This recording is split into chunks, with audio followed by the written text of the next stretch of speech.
In Substance 3D Painter, most people use anchor points by stacking a bunch of layers, then referencing those layers from somewhere else. But what if I told you that there is a way to keep everything inside a single mask and still use the anchor points to drive generators, blending modes, and grabbing all the details to create awesome materials? The technique that I'm going to show you in this video has saved me so much time, and once you know how it works, it will give you a lot of ideas.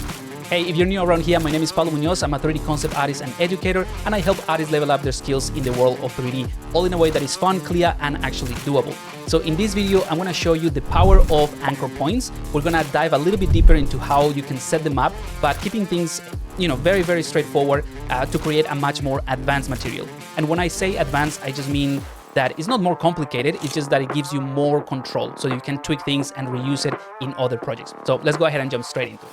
All right, cool. So here we are in 3D Painter, and what I have here is just a very simple kind of like fabric object. The object doesn't really matter. I just want to show you kind of like what we're going to be aiming for here. And it is this type of canvas material or fabric material. And all of these sharpness and tiny details and, maybe like the wear and tear and the dirtiness, all of this has been created directly within Painter and not using any external resources. So you will be able to create exactly the same thing that you can see here. So it's going to be a very simple set of steps, but if you don't know about anchor points, I would recommend a video that I did a few weeks ago where I show you how to get started with anchor points and what they are. And we actually create a pretty cool scar material in Substance 3D Painter. Now with this one, like I said, it's pretty basic in terms of what the material is. It's just a fabric material, but it's about the construction of the material. So I want to remind you that before we actually start, that it's not about the material we're creating, it's about the workflow so that you can apply the same technique to any material that you want, all right? So let's go ahead and get started. So I'm gonna move this one out of the way, and we're gonna start with a blank canvas. So this is just the object, it has nothing else. Well, there's actually the mesh maps have been already baked, but I don't have anything else. So if you go to the layers, I have nothing. So the first thing I wanna do is create a fill layer. So this fill layer is going to be our master mask, and this is where we're gonna create all the anchor points. And this is ultimately the basis of this technique, that everything is going to be in a single layer and we'll be able to reference it from anything that we want. So I'm going to type master mask in here, and I don't want to have any information in any of the channels. So I'm going to toggle off the color as well. So this layer is empty. It doesn't have anything. And I'm going to create a black mask, and I'm going to drop in a fill layer. Now I'm going to press F4 on my keyboard, and this is going to show me the UVs of this kind of like circular shape. This is basically the object 2D version. And this allows me to see the 2D format, basically, or like the mask. So if I hold the Alt key and click on my mask itself, right now it's just a gray color because that's what the fill layer does here in the mask. So I can just make it fully black or fully white. Okay, so nothing crazy at the moment. So this is one of the most important things that I want to show you with this technique, that you need to start thinking about it in terms of black and white grayscale values rather than the color itself or the details and all of that. If you control a black and white image or a grayscale image, you control all the details inside Substance 3D Painter. And that's the simplest way to go about it. And one thing that I should mention is that with anything that becomes a repeatable pattern or a tileable material, you have to start thinking in the micro detail terms before you go into the macro. And that might be like a shift in like a mindset, especially if you come from, let's say, a sculpting background, right? So if you do a character in ZBrush, for example, you start with the primary shapes. You start with the blocks and the big shapes, then you move into secondary shapes, and then the last thing that you do are the details, right? Because if you manage to set up the basics of the volumes or the big volumes, then the details become like an easy thing to do. In this case, is the opposite. We're gonna start with the most minute and small detail, and we're gonna grow from there. Don't worry, it's gonna be very simple, but I just wanna make sure that I cover this because again, it becomes the basis of this technique and anything that you do in terms of patterns and repeatable materials or tileable materials, all right? So let's go ahead and go back in here. And what I'm gonna do is, if you think about a fabric material, the smallest thing or the smallest piece that you can probably reduce it down to is a simple stitch or a thread. So in Painter, I'm going to go to the asset library and I'm just going to type stitch. I think there's going to be something. Let's go ahead and filter it by the alphas as well. There we go. So stitch generator. So this is something that comes with Painter. And I'm going to click and drag this into the grayscale. All right. So we just replace that fill layer with a stitch generator. So now we have this very basic element of the material. And we can go ahead and switch to, a cross or a zigzag. You can play with this, but I'm going to keep it simple and just use the line. And if you choose the line, you can open up the line here, and then you can play around with a few things. I'm going to keep it super simple, so I'm not going to change anything, just to show you the power of this technique. And because this is the smallest element of a material, let's say of the fabric material, I'm going to drop an anchor point straight away. So I'm going to go to the magic one, and I'm going to click on add anchor point, and let's call this one element. By the way, I like to add these arrows in here just so that I can find the anchor points a little bit easier when I reference them. But, it's just a personal thing. You don't have to do it. You can just call it whatever you want. You can call it like a particle or atom or element, whatever it is. So something that reminds you that this is the smallest unit of the material that you're creating. So in my case, just a stitch. Now let's go ahead and clear this app. And this time I'm going to go to this icon right here, which are basically for my textures. And in here, I'm going to type tile generator. So again, these are things that come with Painter. You can use anything that you want. You can play around with different things, but we're going to, again, keep it simple so that the idea of the workflow is very clear. So we're going to use the tile generator here, and I'm going to drag and drop that on top. So when I do that, it automatically generates the fill layer, and it fills the layer with this generator. So it's kind of like one of those tiny quality of life things that just speeds the workflow. But you can do the same thing manually. So I'm just going to show you once so that you understand the difference. So I'm going to delete that, go to the magic one, click on add fill, and then take my generator here and drag and drop it here. So you see it's exactly the same thing, but just dragging and dropping it on top, it just saves some time. All right, so the cool thing about this is that you can obviously change the position. It's basically a parametric material, meaning that you can use all of these sliders, change the size, all of these, and change the pattern. Now this is cool and everything, and you can create probably like some kind of tiles for a floor using this. But if we go back to what we had before, this is our main element. Now this is going to be one of the most revealing moments of the tutorial, I hope. And it's basically that you can reference anchor points within the same stack of layers that you create on a stack of effects that you're creating for the mask. So let me just show you what that means so that it's pretty clear. So we have the tile generator here, but if I scroll down, we have this section called pattern. So you can use this drop down to change between brick to maybe capsule to cone, anything that you want, right? But there is one at the very top that says custom input. So you can click on that one, and then you can basically put anything that you want here. So it could be another alpha, right? So you have this input in here. So I can just drag and drop this car diamond and drop it in there. Great. So now we have this pattern. Same thing if we do something like that. So you see how this becomes very, very valuable. However, the next level up in control is that you can reference in this tile generator your own, let's say, alpha or your own element in this case. So all that means is that instead of dragging and dropping a layer in here or an alpha here, we can actually drag and drop the anchor point. Okay. So I'm going to click here, go to anchor point and select element. And as you can see, we're basically now tiling this stitch generator. So this element. Now this is very different than if we just drag and drop the stitch. Let me just show you. Again, I just want to make sure that this is clear because it's the foundation of the entire material. So if I take the stitch generator and drop it in here, okay, we have essentially the same thing. As you can see, nothing has changed. However, if we use the element that we have set or the anchor point in our stack of layers instead of dragging a new image, we will be able to control the size, the scale, everything of this stitch within our mask itself. We don't have to drag and drop every time that we want to change something. So believe me, this is going to make more sense in just a second. Just bear with me while I set the basis of this. So let's go ahead and remove that. Let's click on the custom pattern again, and let's click on anchor point, click on element. So as a very quick recap, all we have is our stitch, which is just an image. You can drag and drop anything that you want. Then we drop an anchor point. This is telling the software, hey, remember anything that we have below this. And then we're using this tile generator to essentially input our custom element or our custom stitch. Okay, that's the basis of this. Now we can go ahead and tweak things a little bit. Let's add a bit more real estate here. And we can just go to the scale and maybe drop this. Let's type this 2.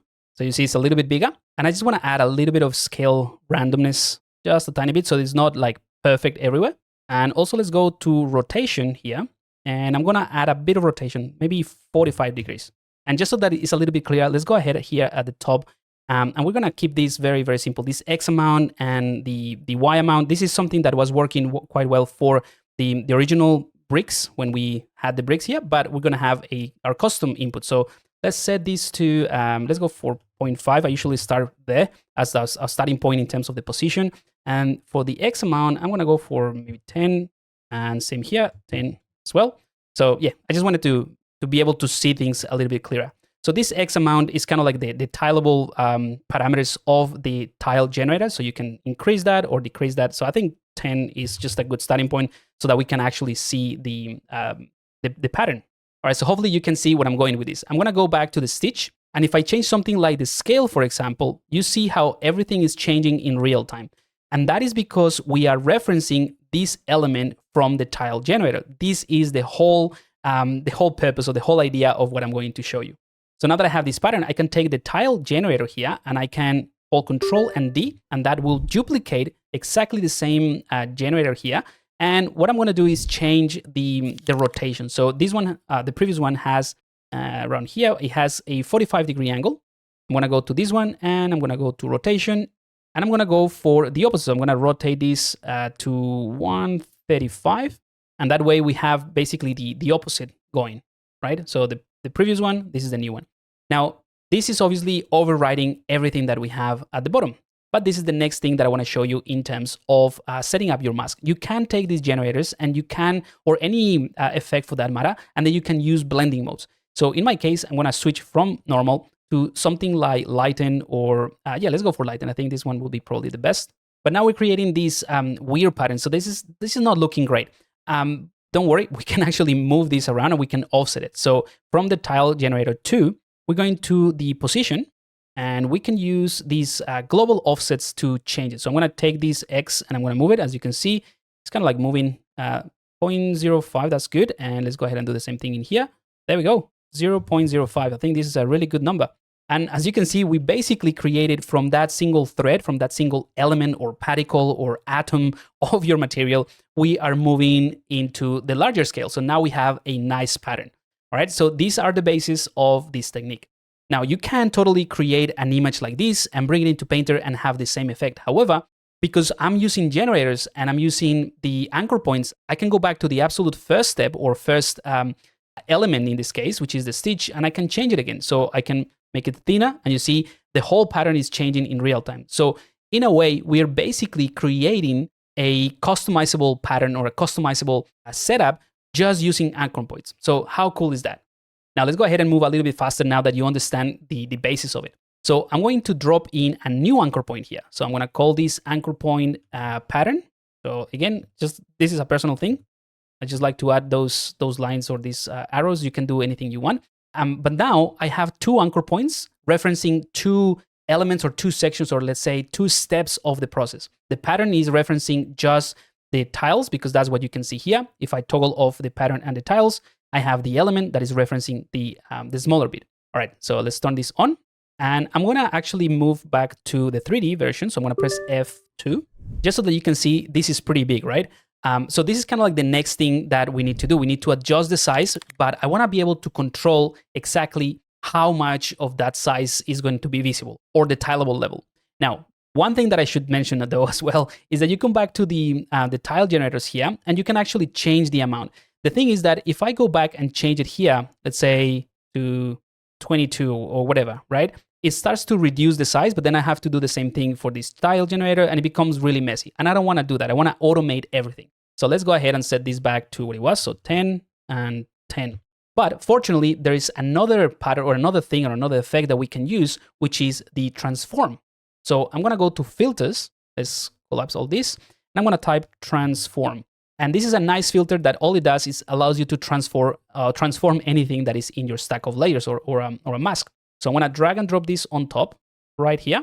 And you can see it says transform, nothing, too complicated, but we have this scale X and Y. So I'm going to set this to, I don't know, I'm going to go for a 0.5 or 0.05 maybe. There we go. And this one as well. So scaling Y, 0.05. And we're getting there, right? So we can see this pattern is being applied to our fabric. I think it's still a little bit too big, but I want to try to keep things exaggerated just so that you can actually see the effect. But I think let's go for 0.02. That's better, and 0.02. So the idea here really is that we're using a single transform effect to control both of these generators, or like the scale, right? So these ones are to create the tileable pattern. This one is more about controlling the scale. And you can just play around with this and, change it on the fly, whatever you want. Now, another thing that you'll notice is that as I go, further away, these start to, or the pattern starts to look a little bit obvious. So that has to do with the stitch generator. So let's go closer here. And also, let me just check the size, because the size of the texture is not too big, so that you can see the reality. This is almost how close I would go to this texture. So one thing that I want to do is reduce the gap of this, like the black color, basically, or the gap of that stitch. So let's turn off the transform and go back to the stitch here. And I'll probably need to go back to the F4, which is my 2D view. So you see this black square here, that's kind of like the gap. But again, you can control everything from a single property or a single effect, which is our stitch. So I'm going to reduce the opacity of the stripes here so that it's more like a simple stitch. You see, if I increase that, it becomes really obvious, right? So I'm going to reduce that a little bit. And I'm going to scale in the x-axis just so it becomes more of a flatter particle. Yeah, I think this one will work quite well. Let's go back to transform, and you can see it happening in real time. All right, so we can continue to play around with this. As you can see, as I move this around or reduce the opacity, things change quite a bit. I can also, from this angle or from this view, I can change that scale. But like I said, I wanna keep things very simple. So that was a little bit too much. So scale on the y-axis, sorry. There we go. Let's go back, transform, and let's go back in here. All right, don't worry. This is going to be fixed in just a second when I show you the next point or the next step. So now that I have the transform, this is essentially what creates the scale of the pattern. So let's drop another anchor point. Add anchor point. Let's call this one pattern scale. So that way we would be able to reference pattern scales, pattern itself, and the element on their own. Now what I want to do is I want to vary this so that it's not as repeatable or like clean, right? I want to make something a bit more organic. So to do that, I'm going to click on the magic one and I'm going to go to add filter. And in the filter, I'm going to go all the way down and click on warp. And this warp allows you to change things quite a bit. So I use this quite a bit. It is a really good effect. Right now, it's not necessarily giving me what I need, but this next thing is going to be the next huge tip that I'm going to give you in this tutorial. You can actually customize the input of this warp effect or most of the filters in Painter. So let me just show you how that works. So if I open the source parameters, you can change things like the blur, you can change things about, the balance, all of that good stuff. I'm going to reset the default because that's not what I want to do. You can actually change the source mode from default noise to custom noise. And that is basically giving you a custom input. So you can do anything you want in here.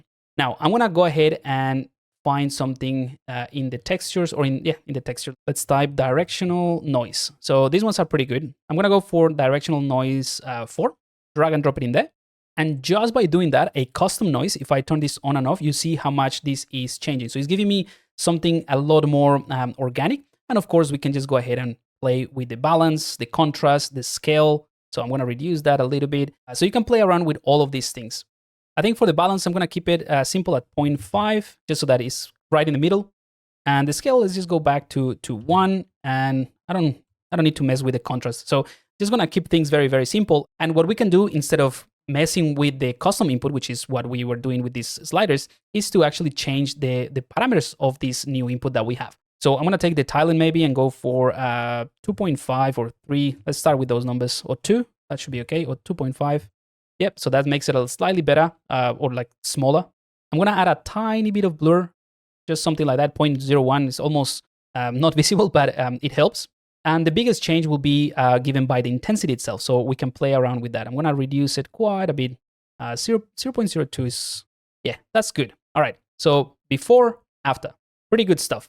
Now, this is just changing things a little bit in one direction, right? But we want to actually affect this in a similar way as we have the pattern. So what we can do now is duplicate this. So I'm going to hold Control and D to duplicate. And we are using exactly the same filter, the same parameter with the custom input, just because this is a duplicate. But now we just need to change the rotation. Now, one thing that I just remember is that we set things up kind of like, let me go back quickly. We set this up kind of like in a 45-degree angle. So we need to match that sort of warp effect in the same way. So let's do that. So the first warp, we can actually go to the input and we can rotate. So I'm gonna go for 45 degree. There we go. So now it makes more sense. Okay, now let's go ahead and do the same thing with this one. This is going to be 135. There we go. And as you can see, these are just two simple effects, the warp 1 and warp 2, that is becoming a lot more interesting and a lot more realistic. And I don't know if you noticed, but we haven't even started with anything to do with the fill layers or color or anything like that. We are actually creating a black and white image, and that is the basis of this workflow. And like I told you before at the beginning, if you control these, the black and white values, and you understand the patterns and you understand the material at this level on values and black and white, and kind of like giving you the pattern idea just with these values or black and white, you will be able to create all sorts of really complex materials. So let's go back in here because this is really cool, but you can actually play around a little bit more with these warp effects so that it's not as evident or as, as intense. So for instance, you can take the second one and you can drop the blending mode. Let's try something like darken probably. There we go. So turn it on and off. You see, it's just using this blending mode to target those dark points, and the rest are passing through as transparent. You could try maybe something like multiply as well, but this darkens things too much. So I think the darken one is pretty decent, right? And not only that, you will have another level of control, which is the opacity. So let's take the first one, for instance, and we can drop it a tiny bit. The second one as well, we can see how that works. So again, it's just about making things a bit more subtle so that, it goes with the entire workflow. So two simple effects that change what we have into something a bit more interesting. And again, I just want to remind you that what we're doing is creating a non-destructive workflow. So if at some point you want to go back to transform, you can change this and change the scale, and all the effects are going to be applied, right? So that is the beauty of this workflow. So let's go back to, can't remember now what I had, 0.02, I think, 0.02, there we go. All right. Now, since this is kind of like the step or the layer that is going to create something a bit more organic or dirtier, like the wear and tear almost of the fabric, we can go ahead and find something like dirt. Let's type dirt and find a generator, maybe something like this, a grunge dirt thin, or anything really that has enough contrast. Maybe this dirt one, actually, that would be a good. Let's drag and drop it on top. And I think this is pretty good. We can go ahead and scale this a little bit. So let's go scale, set it to 3. I think 3 is fine. And we can play with the balance, contrast, and a little bit of disorder. And again, we can go ahead and drop the opacity. So let's drop that quite a bit. Again, before and after. So in reality, what we're doing here is making that those values a little bit darker, but at the same time, we are revealing or letting through some of like tiny spots that is done with the dirt. And again, I want to reiterate the whole idea of this non-destructive workflow, because we can come back to anything we want and we just drop this in there and it will be updated straight away. Obviously, this may be something a bit more obvious, like this one. See, so we now have something completely different. But I think I'm happy with this. We're going to keep things simple. And I think the scale was set to 3. All right, perfect. So just to keep things consistent with the workflow that we're doing, we're going to go ahead and drop an anchor point here. And we're going to call this one pattern variation. And that way, if we need to, we will be able to recall just the variation of that pattern. All right, and to wrap it all up, obviously, because this is a fabric material, we're going to have some folds and something to make it a bit, again, more organic. So let's go ahead and find a black and white image called cloth. There we go, cloth and folds. So this large one, I think we can try this one first. So I'm going to drag and drop this on top. And for this set of folds, I want to keep them unlinked from the scale of everything else, so I can control the scale from this individually. So for instance, let's go for the tiling of that. Oh, that's too much. Let's go for 2.5, 3 maybe. Yeah, 3 is okay, right? So we have these large folds. And the reason I want to have this unlinked, or I want to control the tiling separately, is so that I have more advanced control depending on the type of material that I want to turn this element to be, right? So I'm going to keep it simple, and we have now some folds, and I'm going to use a little bit of the balance just to push the brightness so we can see some of the darker areas here. And I think that works quite well. But what I want to do is contrast this a little bit more, not from here, but from a different controller, so that just to give you ideas on how you can manipulate things. Not everything has to be done from these properties. So I'm going to drop in a levels, and the levels allows you to contrast all of that, right? So it's just similar to what I had in this controller, so balance and contrast, but now I'm doing it from a different effect, and that gives me a little bit more control. So I'm going to play around with this a bit. And also, this is again too strong, so I can go ahead and add another level or another effect that gives me another level of control. So add filter, and I'm going to click on blur, and that allows me to blur all of this. All right, so this could be basically our large falls, but we can also add some wrinkles. So maybe this one, the cloth fall medium, that could be something we can use. Let's go ahead and drop that here on top, and we can scale that quite a bit. Let's go for, well, not that much, 4. Yeah, that will be cool. And again, tweaking the balance just a bit and the contrast. And of course, because I just drag and drop it on top, it is overriding the one we had before. So I'm gonna take this one and I'm just going to reduce the opacity so I can blend things nicely. All right, so we have these large folds that are the actual folds of the clothing, whereas these one are more tiny wrinkles. Again, all of these can be tweaked and adjusted. And that's about it. I'm gonna go ahead and drop an anchor point here, and this one is gonna be called folds and wrinkles. All right, so that's it in terms of setting up the advanced masking. So we have a stack of layers or a stack of effects in our mask, but we haven't actually created the material. Don't worry, this was the longest part of the tutorial is about setting things up and showing you the technique. But now that we have the basis and the setup, it's actually really simple. All we need to do is decide what elements or what properties of the material we want and reference this mask or an element of this mask. So you see, it's very easy. So let's go back in here. So now this, you see, we don't have anything. This is again like the blank canvas, but we do have this special mask, right? And by the way, you can also, if you like this one, you can save this as your smart mask and apply a similar mask to any other material. But again, that's not the point of this tutorial. We're gonna go ahead and click on a new fill layer, and we're gonna call this one fabric base. And the base is just to determine what are the bases of the material. So we wanna have, let's go for a different color. I'm gonna go for a red fabric. And I'm gonna use the rough channel to make this quite rough, obviously, because it is just a fabric material. And this one is not gonna have any metal, but because it is a base of a material, I wanna make sure that I enable metallic and I make sure that it's set to 0. That way, if I create, for whatever reason, another layer that has metal, it doesn't override the base. So I'm gonna make sure that I have absolutely every channel enabled. The only ones that I actually tweaked are the base color and the roughness, but the other ones are enabled. So these are our base. All right, now the fun stuff begins. Let's go ahead and add a fill layer. And I'm gonna call this one pattern. And you probably guessed it already. We're gonna go ahead and from this one, we're gonna recall the pattern or the pattern scale, right? And that basically gives us the option to control the height, the roughness, whatever we want from just this section. Because just quickly, if I go back to the mask, you see that all the folds and everything is overriding previous effects, right? So all of this section right here, and you might be wondering why I did that. It doesn't really matter. Like I'm just overriding things, but that's the reason we have kind of like dropped anchor points along the way so that we can referencing all of those things. So that is just to say that what you see now in the mask is only this section, like this first section right here from clothes fall large all the way to this anchor point. But we have more what I like to call kind of like checkpoints. So if you've played a video game that has those checkpoints, you know that if your character perish in the games or dies, you just go back to that checkpoint. So it's kind of like the same thing. We have different checkpoints so we can recall different areas or different sections of this mask. Anyway, it will make sense in just a second. So this pattern, I'm gonna go ahead and turn this into a very bright green color. It doesn't really matter, we'll change this in just a second. It's just so you can see it. I'm gonna drop in a black mask and I'm gonna drop in a fill layer. And the fill layer is how you can recall those anchor points. So I'm gonna click on the grayscale. I'm gonna go to the anchor points tab and I'm gonna select the pattern variation. As you can see, as I hover over, it selects the different anchor points that we have. So I'm gonna click on pattern variation.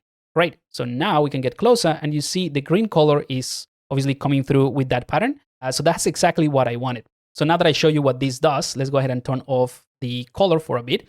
And instead, we're gonna use the height information. So let's push this one again. I'm gonna make it very, very evident with 0.2.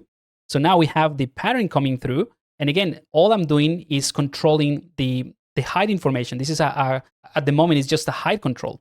And because this is just referencing one of these anchor points, I can actually change this mask from within this layer. So hopefully this is gonna make sense, but right now, this is the only one that we are referencing. So this is exactly what I have from this point downwards, right? Below this anchor point.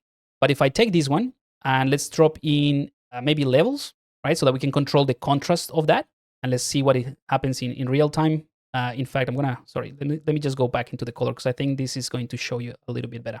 So I'm gonna take the levels and I'm going to add some contrast. So you see, I'm actually just contrasting that anchor point or that pattern without affecting the original mask. And that is really the power of this technique. So I'm going to do something like this. Let's get closer. Again, I would probably need more resolution in my texture just so I can see those patterns, but I think this is good enough.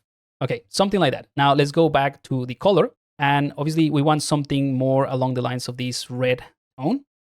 And of course, the height information is too much, so I'm just going to reduce that a little bit. And because again, we had these levels, we can control the amount of what that pattern is coming through, right? So let's just add a bit of contrast there. And I feel like this is kind of like a very clean variation of this pattern. So now that I can see the effect of my master mask in the actual, let's say, details of this clothing, I can go back to, let's say, the warp, and I can maybe increase the opacity, and you see how that changes in real time, right? So let's do that as well here.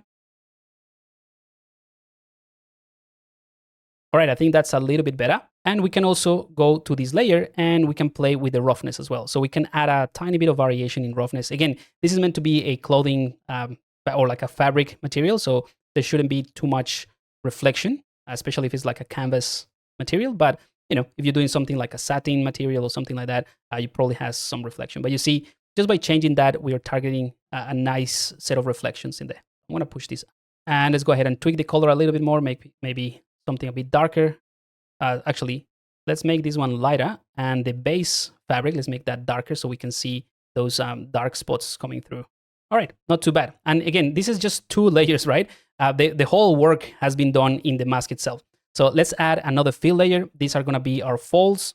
Again, we're gonna keep things simple. We're gonna add same color or similar color. Again, we can tweak that later as well. It's a non-destructive workflow, that's the whole point.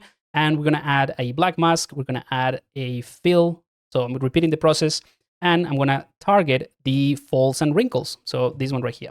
All right, so this layer has no properties other than the color. So let's take the height and let's push that up quite a bit. I'm gonna rotate the light so that you can see. All right, so this is generating those nice folds, but they're a little bit too sharp. So let's go before, after.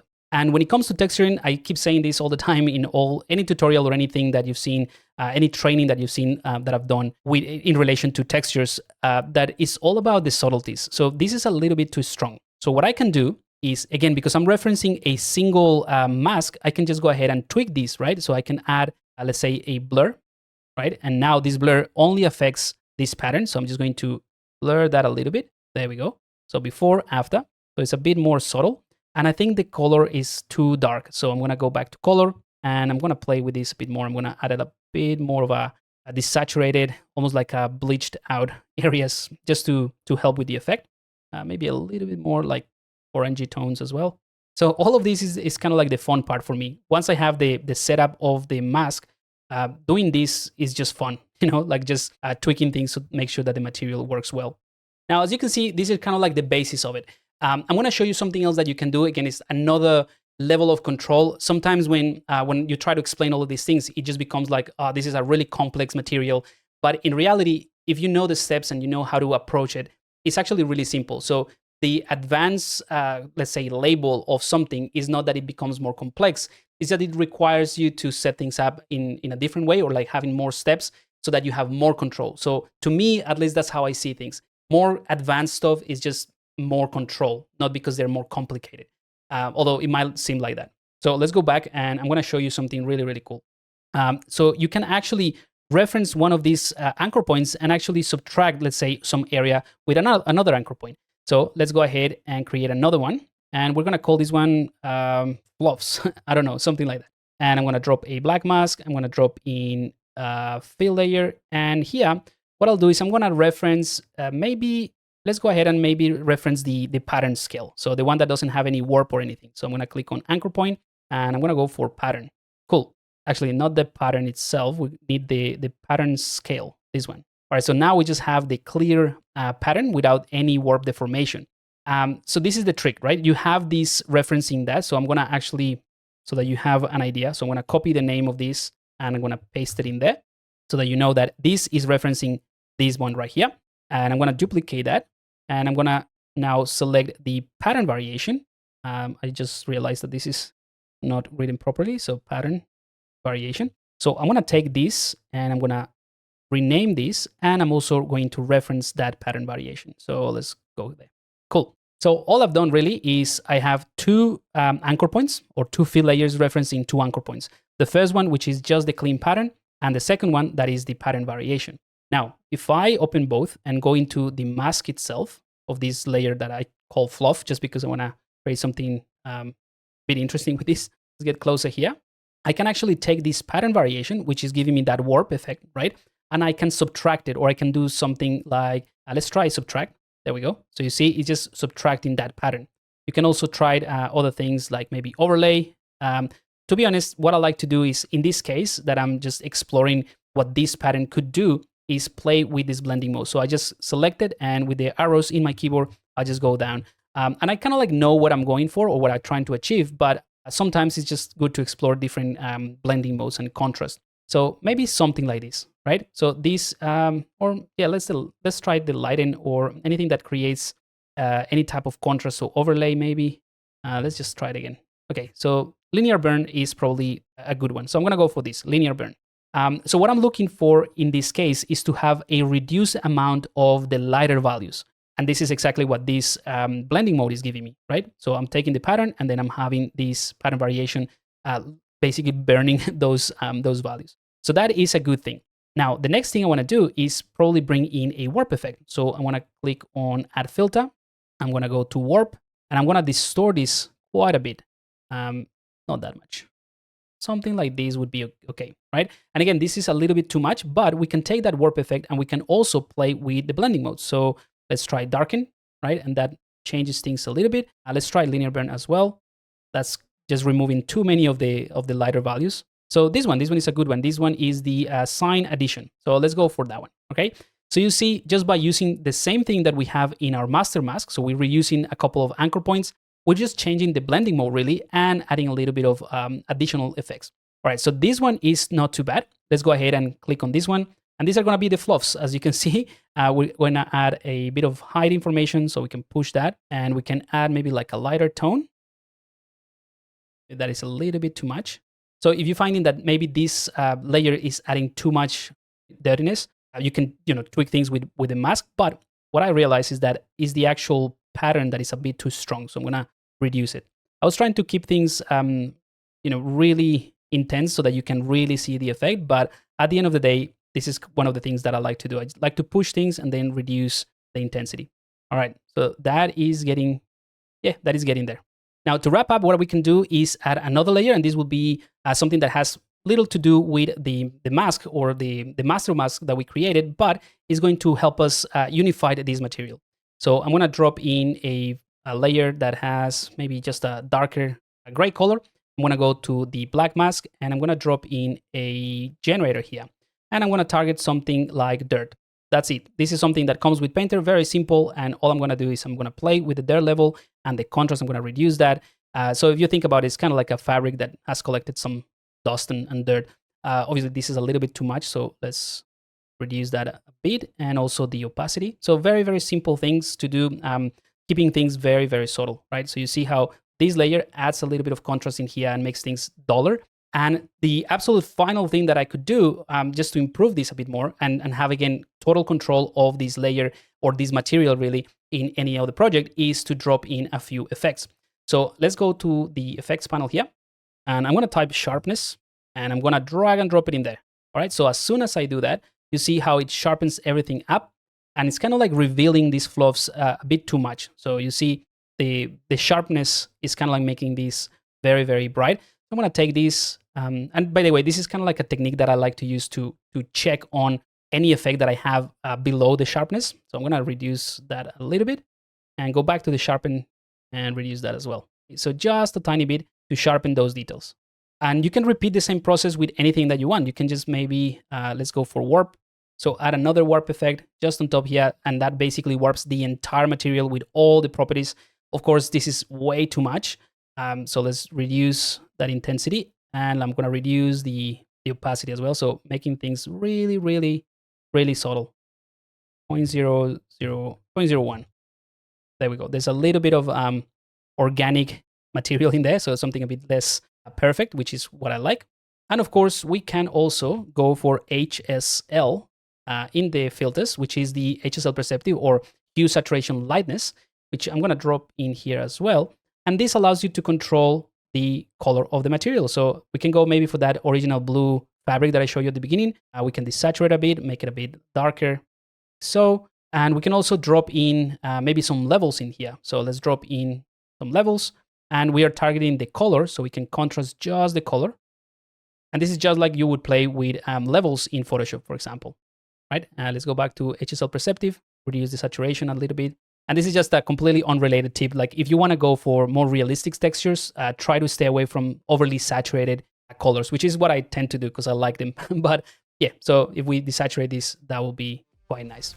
All right, so that's it for this video. Hopefully this technique has opened your eyes in the way that you approach texturing, or at least the creation of more advanced materials for your projects. And if you like this type of content, please consider subscribe to the channel. It's just a simple, easy way to support us. And like I said, if you're still kind of like wrapping your head around the whole idea of anchor points, I'm gonna link to a tutorial that explains things in a simpler way, and we actually create a practical, smart, reusable material of a scar, or like a scar tissue. That is pretty cool. So go ahead and check it out, and I'll see you in the next video. Cheers.